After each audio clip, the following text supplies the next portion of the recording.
It's easy to look around and notice everything wrong in your city. In this podcast by Every Neighborhood Partnership, join Grace and Andrew as they invite friends, activists, pastors, leaders, and city workers to discover what's good in the neighborhood. Join us for insightful conversations that will encourage you to see your city and its people in a new way.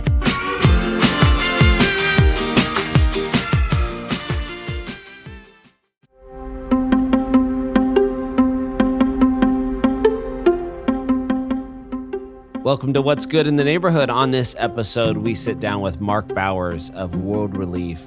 And World Relief is an international organization that does a lot of refugee resettlement, and they've been hit hard by some of the policy decisions by our current president and government administration. So we dive into the implications for them as an organization. We talk what's the difference between a refugee and somebody that's an immigrant, say, at the border. And really, how do we begin to move out of this left-right dichotomy that really pushes us into camps? What does it mean to care for those on the margins and also think about the reform that's needed in our country? And so we have a really wide-ranging conversation. Mark is passionate. You see his energy. He starts to get a little preachy. I love it. He is such a good friend and such a thoughtful person. So I know you'll love this conversation. So join us.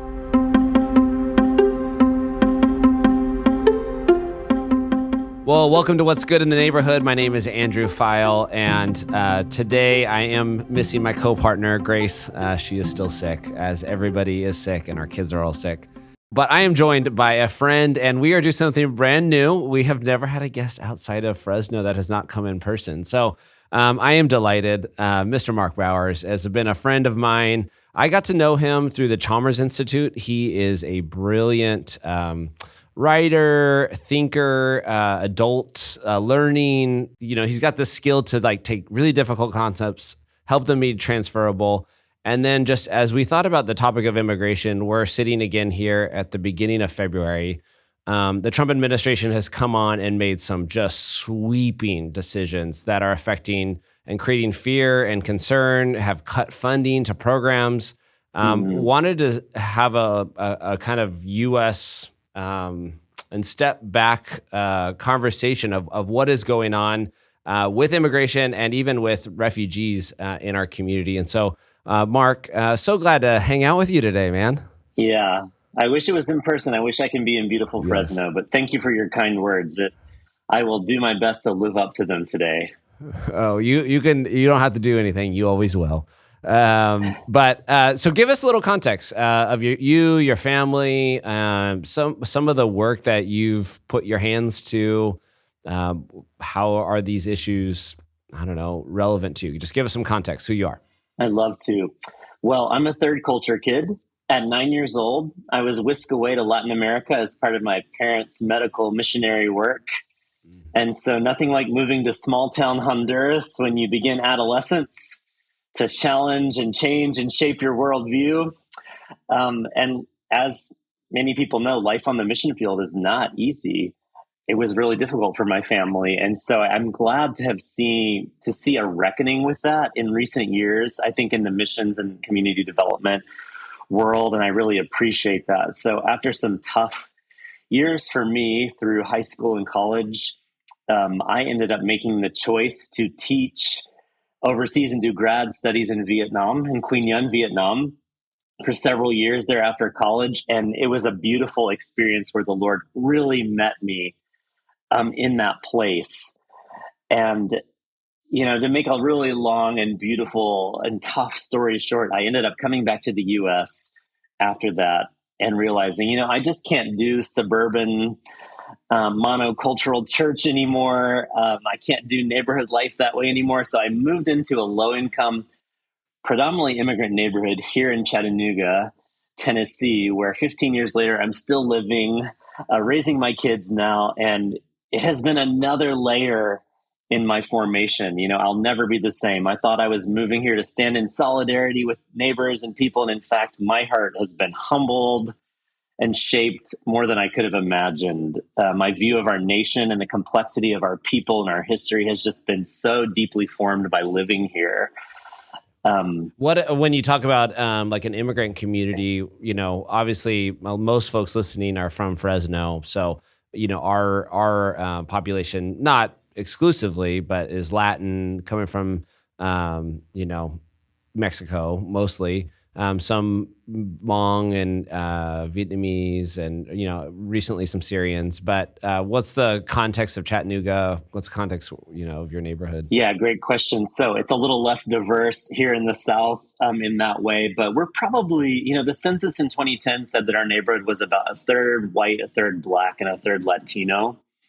The most recent one had that at 70% Latino. So there's been a rise in immigrants to this neighborhood. Most people are from Guatemala, actually, and they're mostly minority people from Guatemala that speak Canjobal or Quiche, as well as Spanish as well.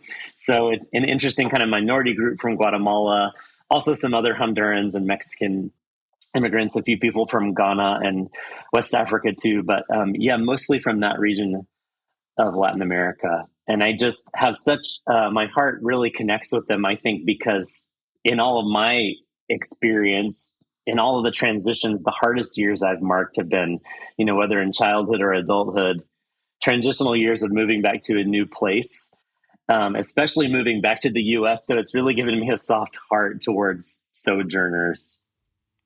Good, because that idea, some people know that idea of third culture means like you're not really settled in like either culture, right? Is that the kind of the idea? Yes. Yeah, my wife is from Ecuador as well, so we are raising a bicultural family here as well, and her culture is also very different than the ones that are surrounding us as well.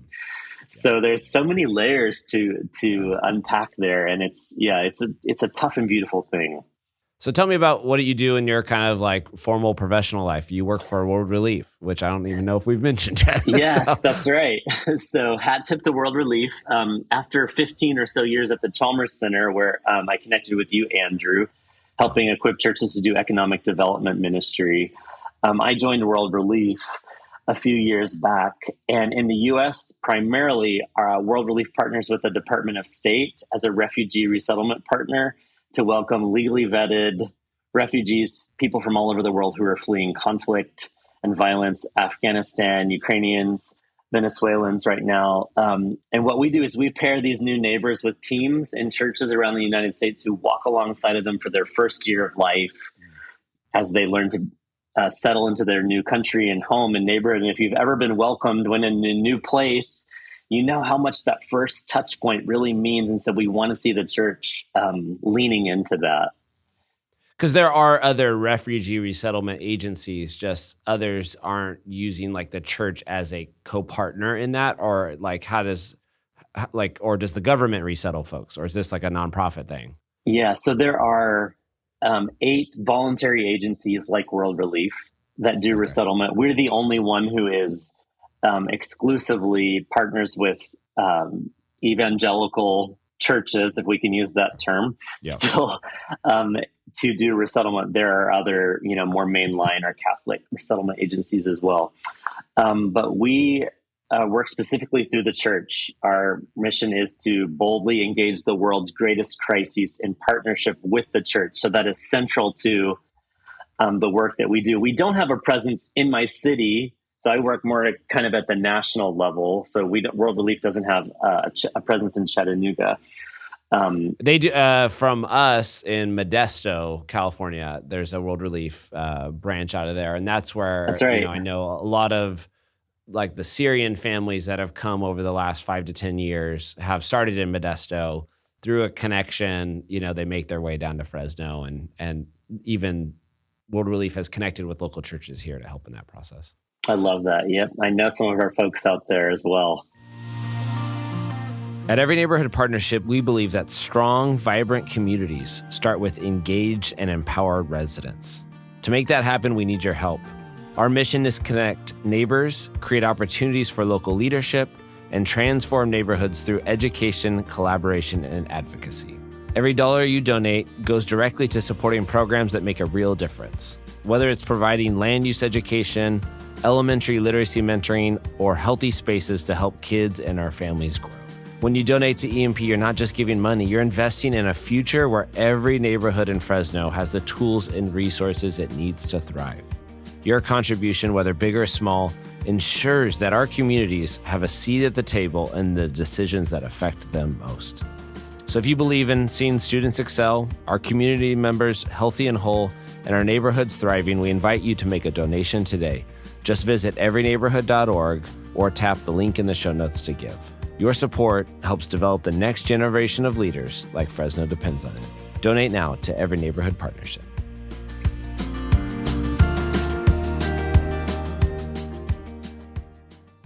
So give me I'll play the dumb guy here because I actually am dumb. I don't know a lot of these things. Give me the process of somebody that is, so one, like currently Trump administration has cut it and it's slashed or put a halt to funding to these refugee resettlement. Give me though a sense of like what that means for you all as an organization. And then just what's the process, a family that is coming here, what have they done to get here? What steps has either World Relief or the U.S. government taken to say vet their like invitation? They've been invited here. So what's that process like? That's a great question. So we've been doing this work in resettlement since the 70s when a missionary couple who was working in Vietnam returned to the U.S. and then established this partnership with the government to resettle after the time of the Vietnam War. And so this is a legally vetted immigration process for vulnerable people that has been a part of the U.S. law for decades now. And so what we're seeing right now, the picture we're seeing painted is a real travesty, I think, for World Relief and other resettlement agencies around the country. And as you mentioned, not only has resettlement been, the resettlement numbers been put to a halt, which we expected, but actually a stop work order has been placed on the work of resettlement where we have existing families, people that we've already made commitments to, we're being told that we cannot offer services to them using the funding that was allocated by the government to do that. And so we are in the process of fundraising and asking the church to fill in the gap and to help us to meet those needs so that our refugee families do not become hungry or homeless, so that we can continue to provide those critical services. So that means they literally have been invited here. They have come over and we would say, hey, we're going to pay your rent. We're going to provide some basic needs. And that's cut off. Yes. There's been essentially an end to some of the big government grants that were provided and also a stop work order placed on the use of some of the other funding. It's not fully clear to us what exactly that means.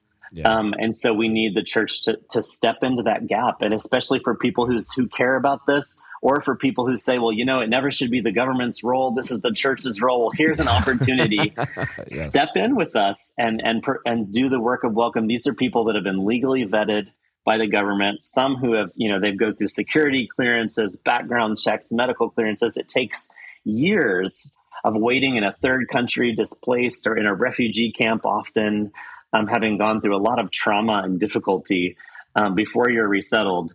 And so imagine after all of that, coming to a new country and then being told that the promises made for just the first 6 months to a year are now being compromised. And so we're really asking the church to step in and provide welcome. Again, that first touch point really matters when you're new in a place. And we want people to have just to experience the welcome, even if they never join our churches or they never make decisions for Christ. We believe it is our mandate to love and welcome the stranger. I mean, that's all throughout the Old and New Testaments. And that's what we're calling the church to lean into right now. As you have processed this, as you've seen this moment, I think in some sense, folks that there maybe was an expectation something was going to happen with this new administration.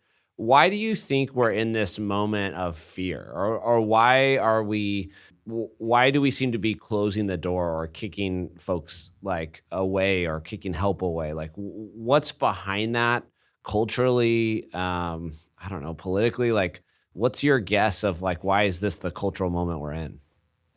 Yeah, that's a really complex question. And I humbly, admit that I do not fully understand what's going on. What we're being told The main misconceptions, I think, are that immigrants and refugees are a safety concern and that they're an economic burden to us. And, I think that it is true the immigration system is broken and it desperately needs reform. But the way that it's being framed and the way that we're being fear-mongered is the epitome of what I think the Old Testament calls bearing false witness against your neighbor. If you look at these misconceptions, I think even though I do not believe, and the data does not bear out that immigrants are a safety or an economic concern, we have to address the real concerns and fears that people have. And so on safety, I would say you can look at the data from the state of Texas. They collect crime and immigration status data. And if you look at that, the National Academy of the Sciences found that actually immigrants are less likely to commit crimes, had a lower crime rate than native-born citizens, even undocumented immigrants, across a range of different felony offenses. The same thing, the Cato Institute looked at that as well. The homicide conviction rate for immigrants in Texas was lower by a full percentage point than for native-born Americans. So these findings suggest that immigrants are less likely to commit crimes even than U.S. citizens. And while you can always find a case where an immigrant has committed crime or violent crime, it is incorrect to take that one case and then amplify that and say that you can generalize that across the entire immigrant population. That it's not correct to do that. And I think it would be like if a missionary was convicted of human trafficking and then we decided to say, well, all missionaries are now human smugglers, right? We can see the logical fallacy in that. It's the same thing goes for safety. And I think for the economic concerns, people have valid economic concerns right now. And I understand that with the cost of living and with inflation, but scapegoating refugees and immigrants is again, a false equivalency there. I think we looked at some other studies with Health and Human Services that show the average cost for us of resettling a refugee in the United States is about $15,000, including housing, ESL, background checks, and job training. But the study indicates that within 8 years of their arrival, an adult refugee has broken even. Essentially, they've paid more in taxes than in benefits received at all levels of government. And then by the time we get to 20 years of their time in the United States, they've added an average of $21,000 more in value to our economy in taxes and revenue than in benefits received from all levels of government. And I think this is something we have to reckon with. Like, we have to tell the truth about the fact that actually immigrants and refugees are an economic blessing to our nation. We've been in labor shortages. We've seen this even in real time the past few years. Restaurants are cutting hours, home repairs take weeks. It seems like to me that if immigration reform allowed for more workers to come in to help our economy, and also help people like my neighbors to be able to come in with proper documentation and access work. This could not only help our economy, I think it would keep money out of the hands of human smugglers I think there's a compelling argument to be made there too for reform that could funnel that money into our system for legal entry to do work that we need and away from cartels that are trafficking people and weapons and drugs and creating, exacerbating the problem at the border. So we need to ask our leaders, our Congress people, to take up courage to work together to find solutions. Well, and that's at the end of the day, like no one wants to compromise in our current moment, right? Like no solution that we would get to as a country is gonna happen without somebody taking a loss and like without you not fully getting what you want. And we're just in a sad political moment where there's not that will to actually cross divides and say like, this is going to create a better, more flourishing country for almost everybody. If we do it, we're just literally like, I'd rather just put it on them and have these harsh, executive orders that continually come down on the left and the right, Yeah. And I think as people of God, we've got to learn to hold the nuances, the tension there, to separate truth from lies, to draw on what scripture says about how we treat immigrant neighbors and to find creative solutions to these problems. And again, yes, ask our elected leaders to work together to represent us. And a lot of studies we've done at World Relief, one most recently with Lifeway, showed that, on a majority, 80+% of American Christians want solutions like this. They want solutions that are reconciliatory, right? Where people can, where they want immigration reform that honors the rule of law and also is just and compassionate to the image of God in people. So we need to ask that of our leaders as well as model it ourselves. What I think as you think about the scriptural vision, and I know like we haven't gotten into it too, but you have a real, you've done a lot of work in your own community to use your resources to purchase houses and to sell to immigrants in your neighborhood. What either from like your lived up close experience of immigrants in your community, or like what from like the scriptures model of Christ, like what really shapes your vision of like how you go about and how you think about immigration and refugees? Yeah. Oh, that's a multifaceted question. Sorry, that's a big one. The practice of gleaning from the Old Testament, I think, is a beautiful economic model of what that looks like. And if you study the gleaning laws, it doesn't fit neatly into what we might think of as like the economic right or the economic left, where you would say, on one side, you should extract as much out of your business and profit as possible and give away the excess. And on the other side, like the state should redistribute it out perfectly to everyone. And, gleaning doesn't fit into either one of those boxes. It kind of transcends them and saying like, you can earn profit and you can build a business that employs people, but what you do is leave some in the field. You leave access to work, access to home ownership, access to economic possibility to the sojourner and the widow, so that the Old Testament says, so that you might dwell together in the land. So it isn't just economic, it's also neighborly, right? Where the togetherness and justice and equity seem to be more important to God than us having the right to what is ours and to holding to our own resources in a way that's, to our private property even. And so what I've done in my neighborhood is I've helped about 10 immigrant families to purchase homes where I financed them, and they've been in very difficult, tough condition, right? Pretty blighted. And then helped them to find ways to restore those homes across time while they've also paid me back. Obviously, if I'd invested with different clientele or in a different neighborhood, I probably could have made more money. So I've chosen essentially to make less profit, though still some profit, so that I can continue to do this again.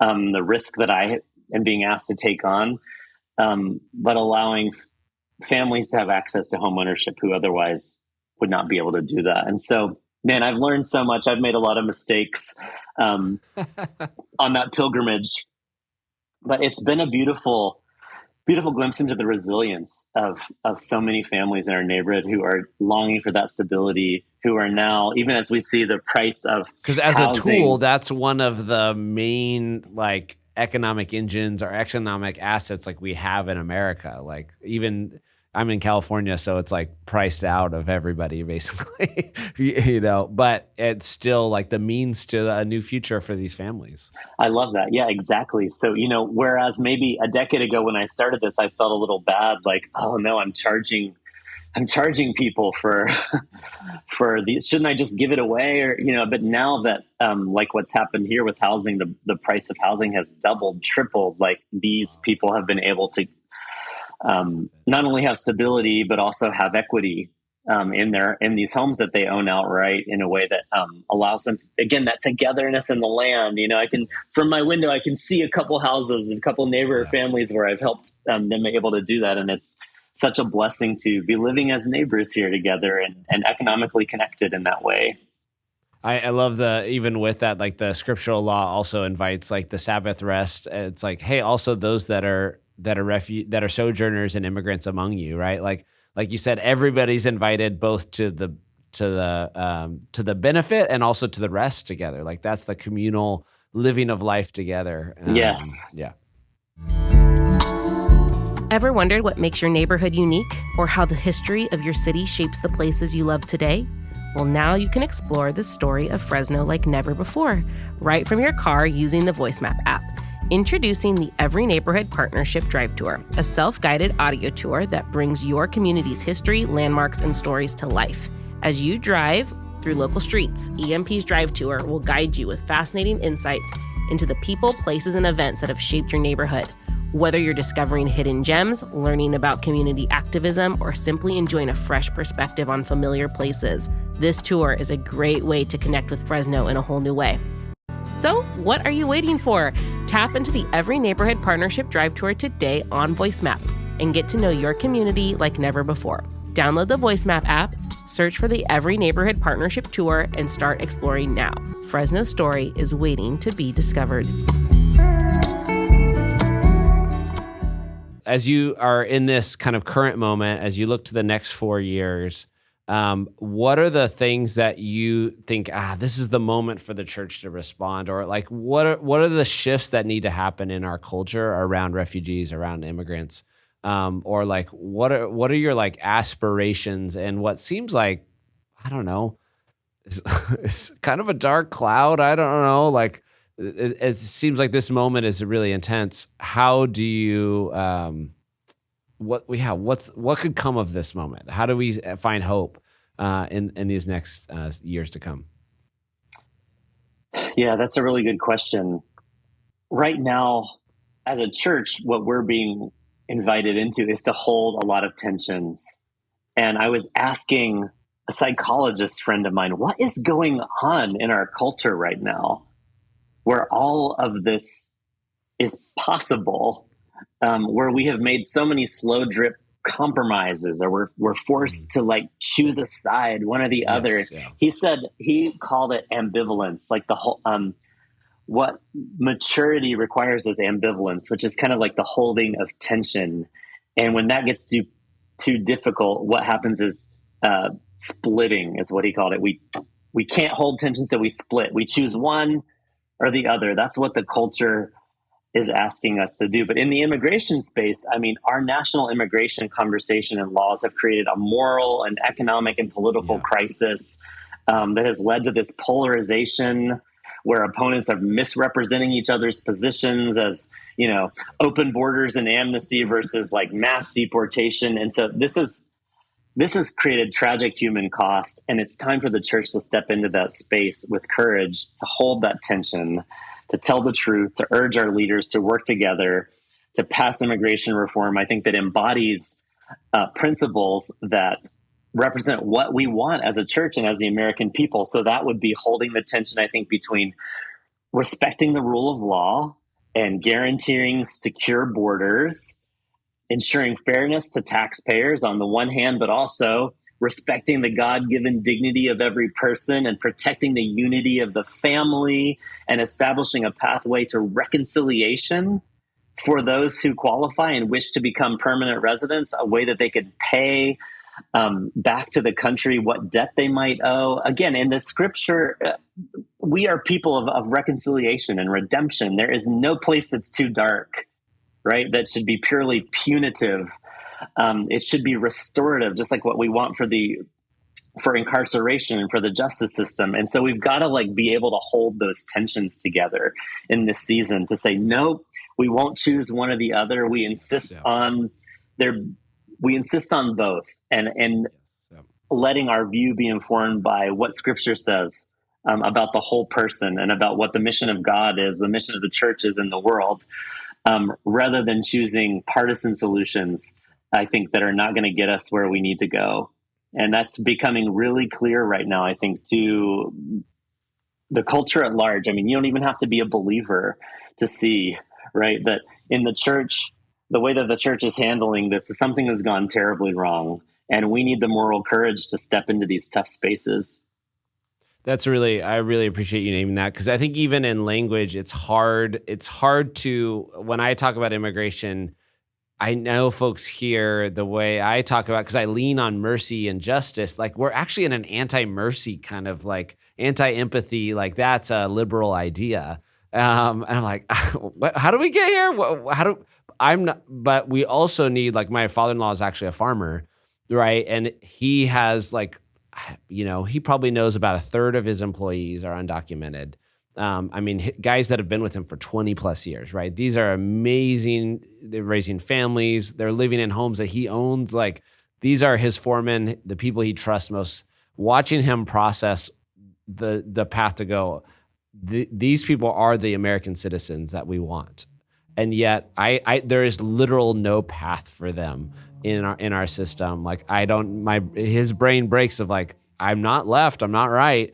It's just broken. And so I really appreciate that step, helping us step out of the left right language, because that is what we're forced into. Yeah, we're being sold that false dichotomy, and we don't have to choose one of those.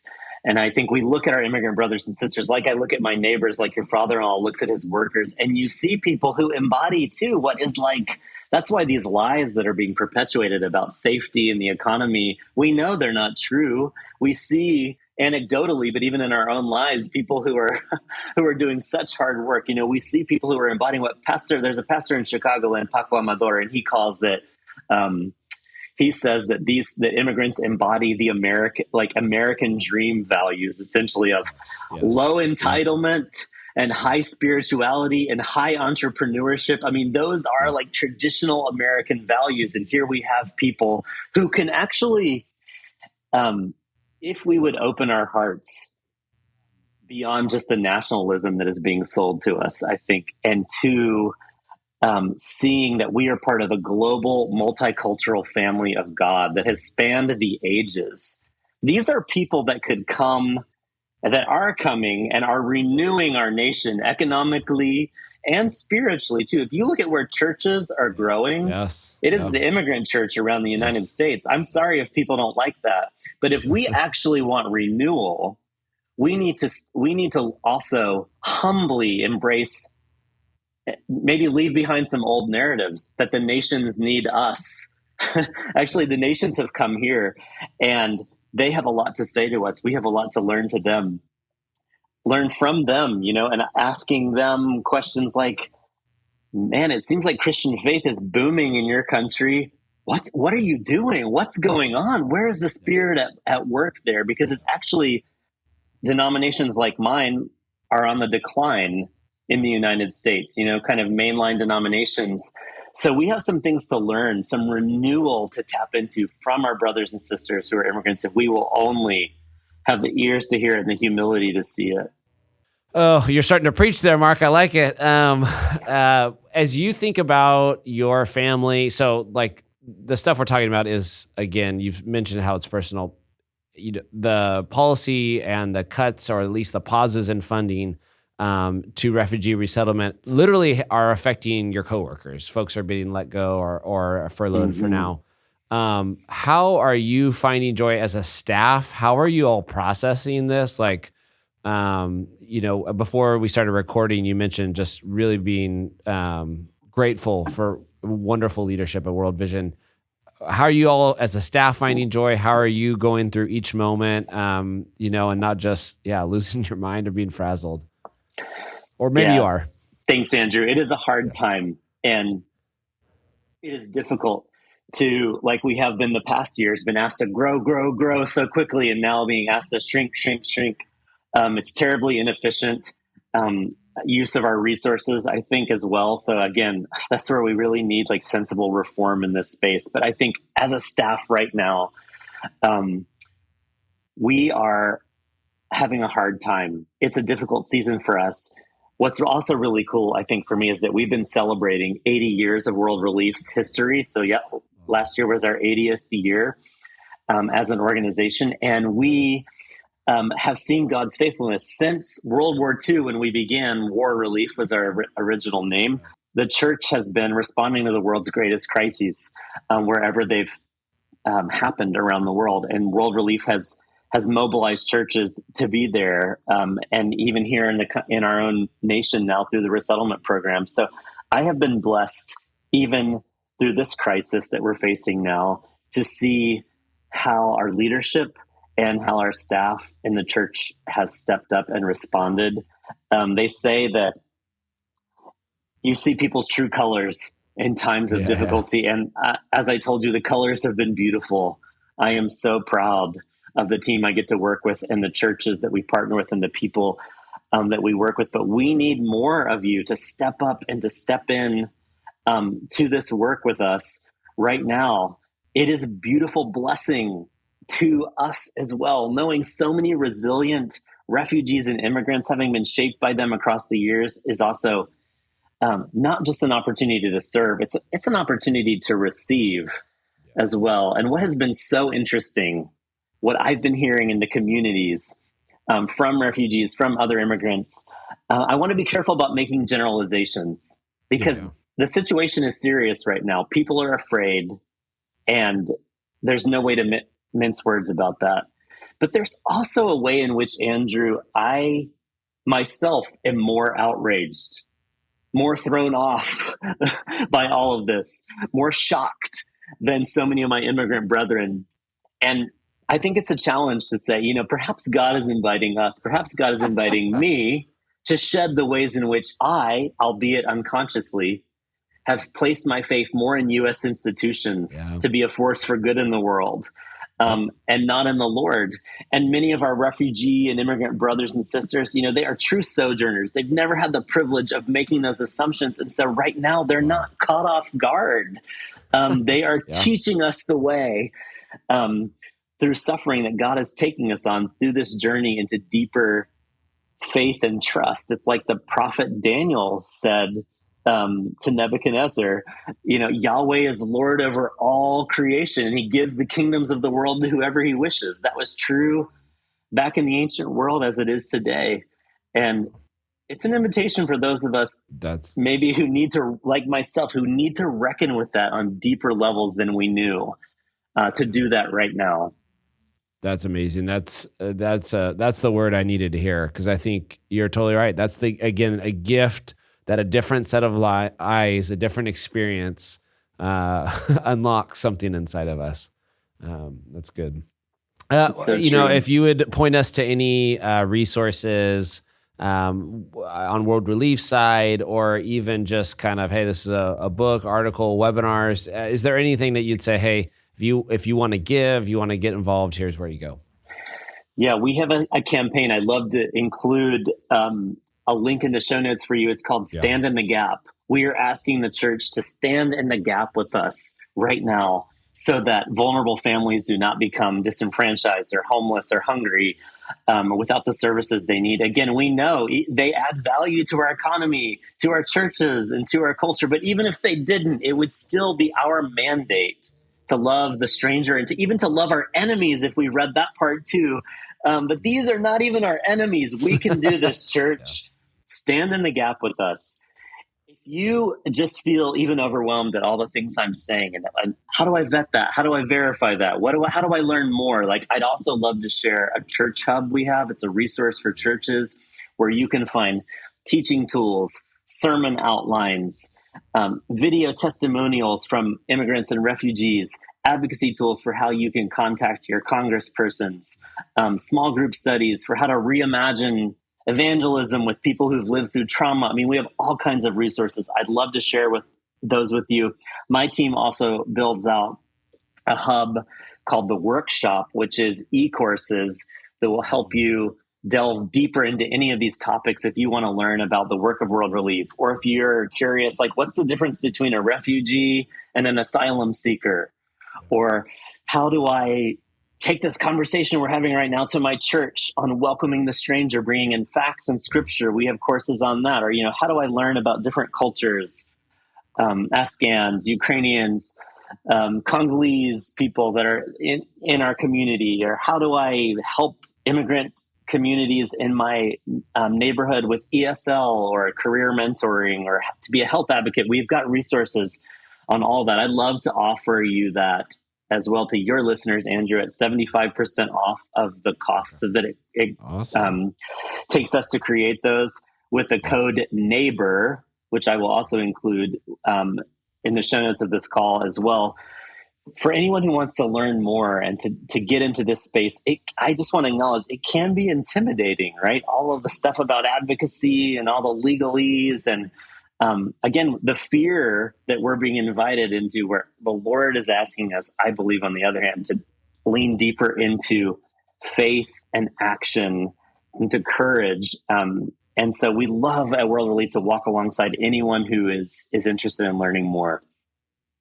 Thank you, Mark. I thank you for your heart. I love the gentle way that you hold and move us beyond just the siloing, and then the real way you've put your life, your actions into what you believe.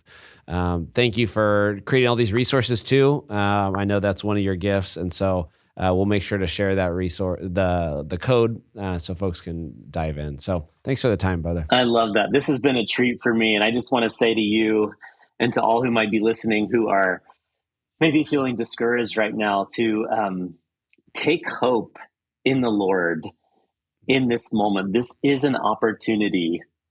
Even if the government puts a stop work order on our work, or even if things get more difficult, we might be entering into even darker and more difficult days. The church can and is and does step in, and the gates of hell will not prevail against it. And we have that promise. And some days, as John Guerra sings, some days it seems like the gates of hell are prevailing, but they are not. We are not done. The work of the Lord, the Spirit is still on the move, and the work of the Lord is for all of us to play a different role in his kingdom. And I just want to invite you to take courage and to take heart. Find and discern where the Lord is calling you in that space. You don't have to do everything. Don't get overwhelmed. As the zone is being flooded, choose your lane. Yeah. The practice of fasting and prayer has been renewed on my heart this year, a renewed call to fasting, to pulling out all spiritual arms in this season, to try to get clarity, because we are being inundated with lies, with misinformation, with crises that are also real, but just overwhelming. So fasting and prayer into discernment and clarity is what I want to invite you into with me in this season. I've been every Friday. I felt the same. Every Friday Okay. with the early church. Yeah. Let's talk more about this practice, because I just think it is a tool that we need to sharpen once again, to hear and listen to the Lord for this work, and for the spiritual and physical work that's ahead, that's the tangible work before us. Oh, well, thank you, Mark. Thank you, brother. God's peace to you.